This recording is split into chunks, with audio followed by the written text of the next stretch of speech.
Progress isn't a straight line.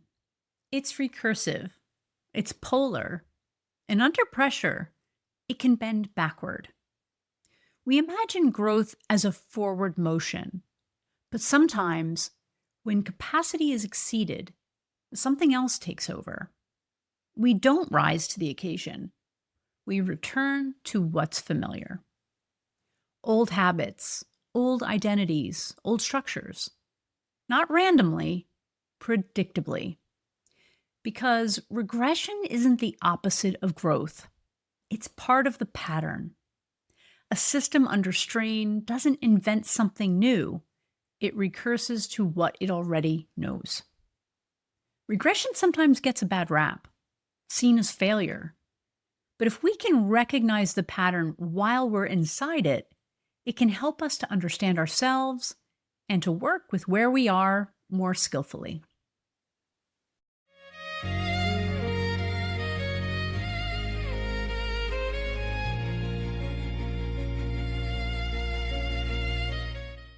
Regression is the reversion of a system to earlier, previously stabilized patterns when current demands exceed available capacity. Said much more plainly, it's when life asks more of you than you're currently able to give, mentally, emotionally, or physically. You don't suddenly become more capable. You fall back on what's already wired. Regression is that return. It's a signal that something in the system, your system, has reached its limit. It's also recursive. The system doesn't invent something new under pressure. It pulls from what it already knows. It's also an example of polarity in action.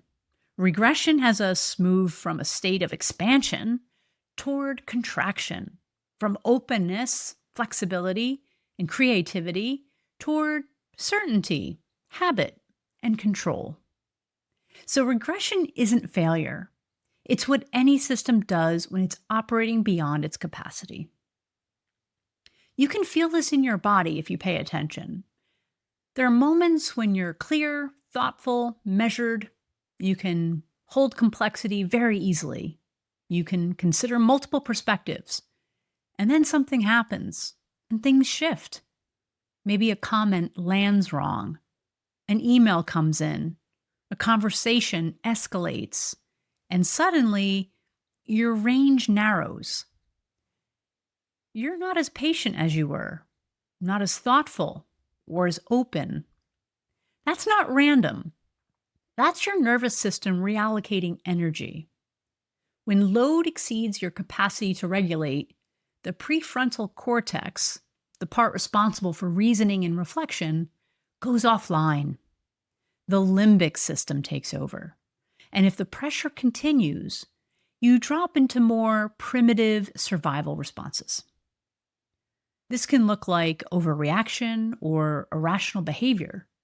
It can leave us asking ourselves, why did I say that?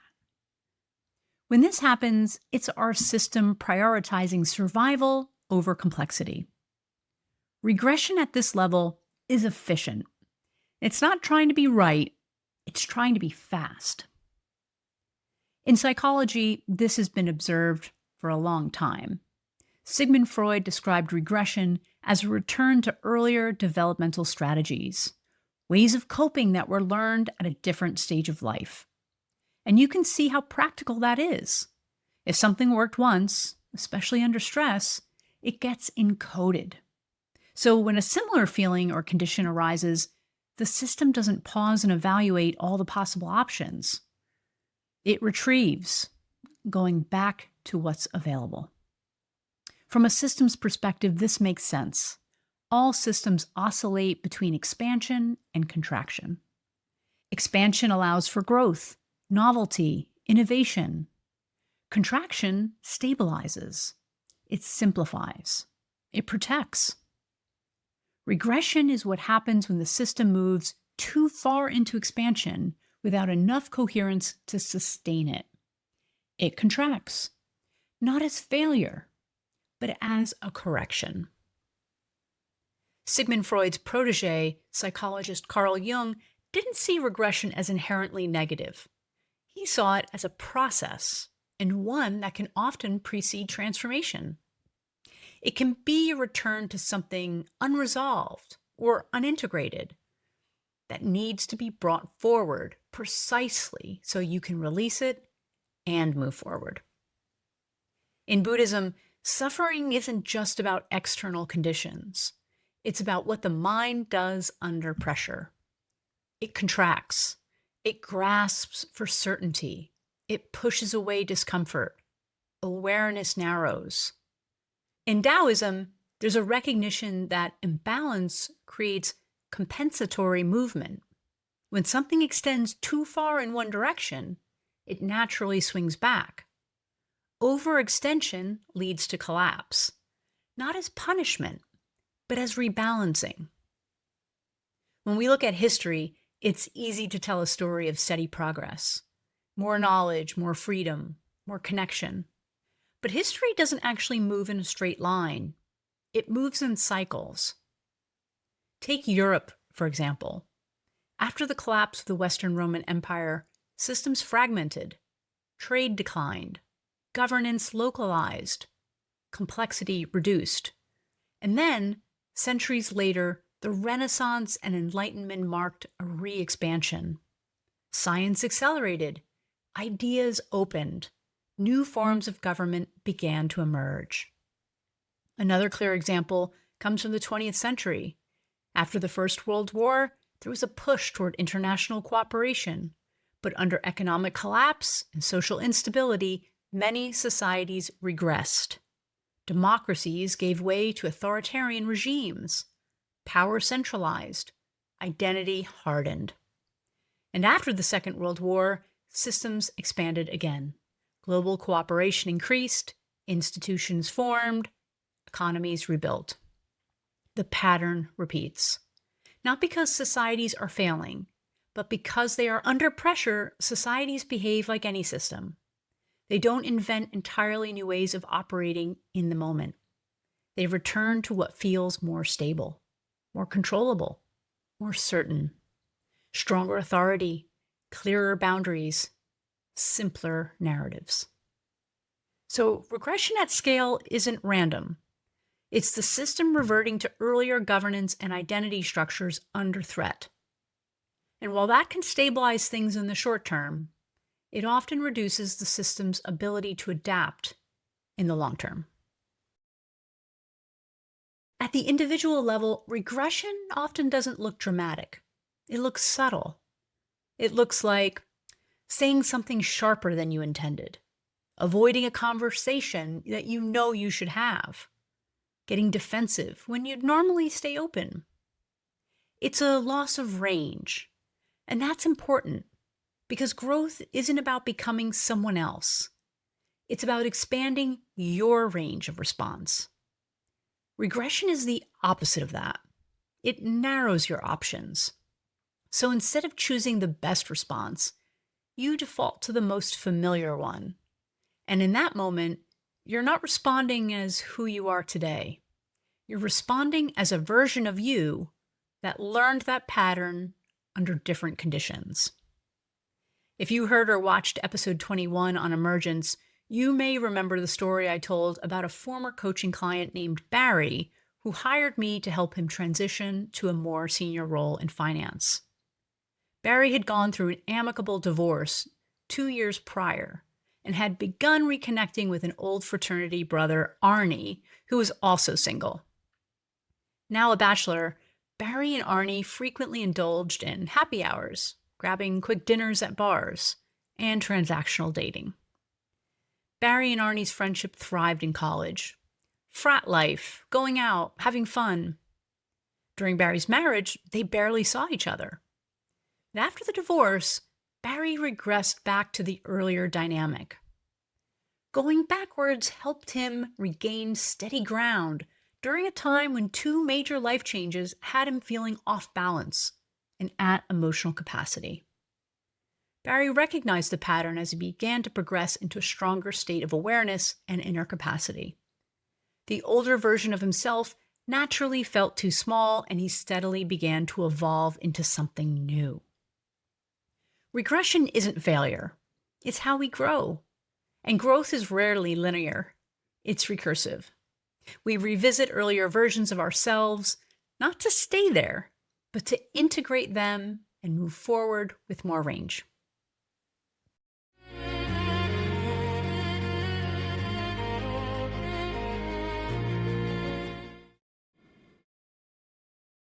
In relationships, regression becomes easier to see and harder to interrupt because it's not just one system, it's two.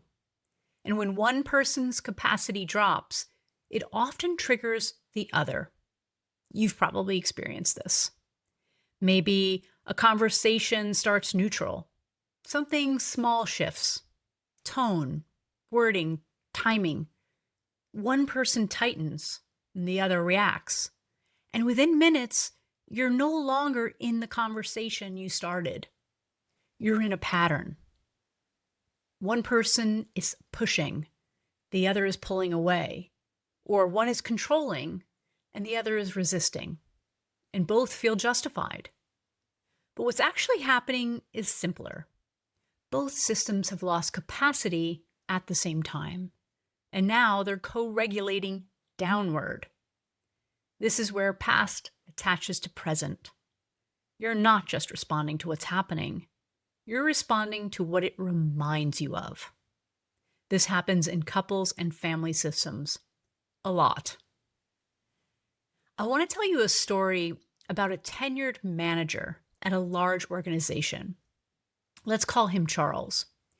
He was exceptionally bright and had already built a successful 10-year career in retail when he was promoted to lead a small department, his first supervisory role. He'd grown up in the company, but without support in the transition, he felt uncertain about how to ensure his team was working effectively. Several months in, Charles was given his first high-visibility database project. He assigned it to his strongest employee, Lisa, confident in her technical ability. But he felt anxious relying on her.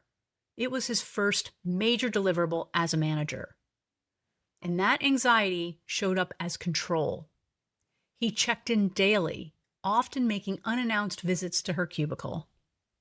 Lisa, bright and independent, experienced this as micromanagement and began to resent what she perceived as mistrust. Charles asked her to walk him through technical details, began to drain her time and energy. She started to withdraw. Sensing this, Charles became even more anxious and began criticizing her. For Lisa, the dynamic felt familiar. It echoed her relationship with a demanding father. The pattern intensified. Eventually, Charles placed his top performer on a performance improvement plan. She completed the project successfully and then left the company. Charles and Lisa weren't interacting in the present moment. Charles's nervous system was activated by insecurity in his new role. And Lisa was reacting not just to Charles, but to a remembered past, experiencing her boss as if he were her father. Relational regression is where the past attaches to the present. Projection replaces perception, and pattern overrides intention. You've seen regression in organizations. Things are working well. Decision-making is distributed, strategies clear, teams are empowered, there's trust, there's flow. And then the pressure hits. Maybe the market shifts, performance drops, risk increases, and almost immediately something changes. Decision-making starts to centralize, layers increase, transparency decreases, leaders become more directive, processes multiply, innovation slows. It can look like dysfunction, but it's not. It's regression. This is the same pattern we saw with Charles. Under pressure, his nervous system moved toward control, more checking, more oversight, more intervention. The organization does the same thing. It tightens because control is easier than trust under stress. It's simpler, faster, more predictable. But just like with Charles and Lisa, What begins as an attempt to stabilize the system starts to erode it. Trust declines, capacity narrows, people disengage, and over time, the organization loses the very thing it needs most in moments like this: the ability to adapt.